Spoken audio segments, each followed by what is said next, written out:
कमलेश लोधी के स्वर में यह गीत।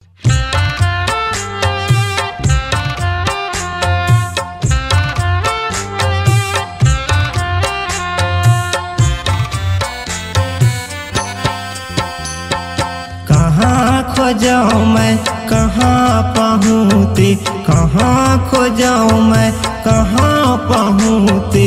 हो मोर भुइया पेड़ छावे मुलाओ बला से। हो मोर गावे वो पेड़ छावे बड़ा सुहासे। हो मोर गावे वो पेड़ छावे।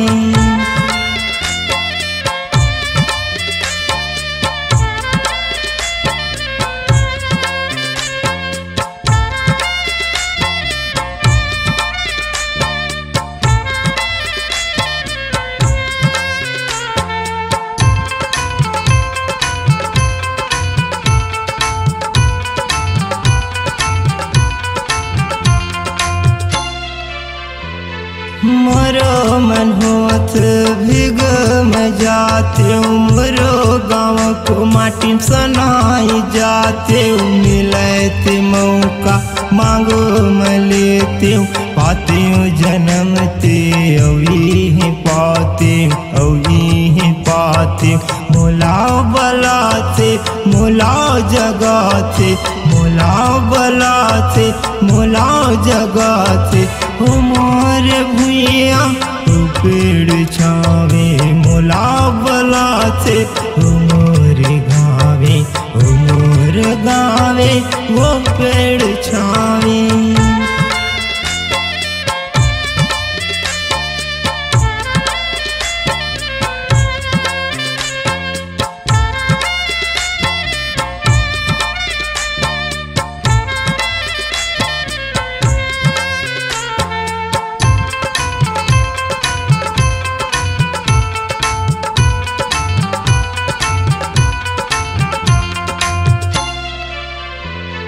गाँव के माटी सोना जनाते, उहाँ के बिहना गीत सुनाते। भावे नहीं मोला महल अटारी, भारी जनाते वो कुरिया छानी। मोला बलाते मोला सताते, मोला बलाते मोला सताते। हो मोर भुइया पेड़ छावे मोला बलाते। हो मोर गावे वो पेड़ छावे।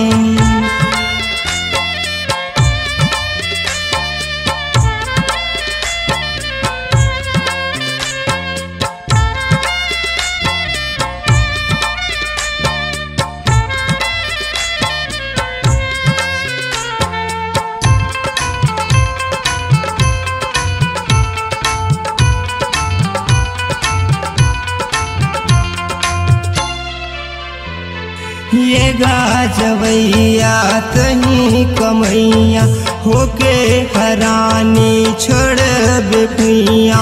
कोने सजाही तोरी हु धरती, कोने कमाही तोरी हु भुइया।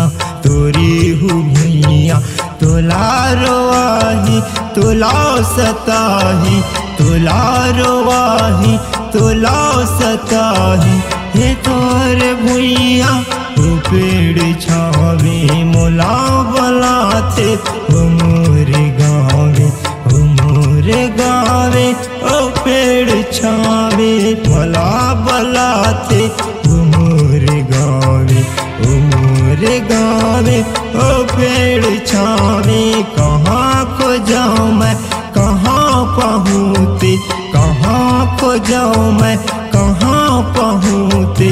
हो मोर भुइया पेड़ छावे दाई के कोरा सही जनाते।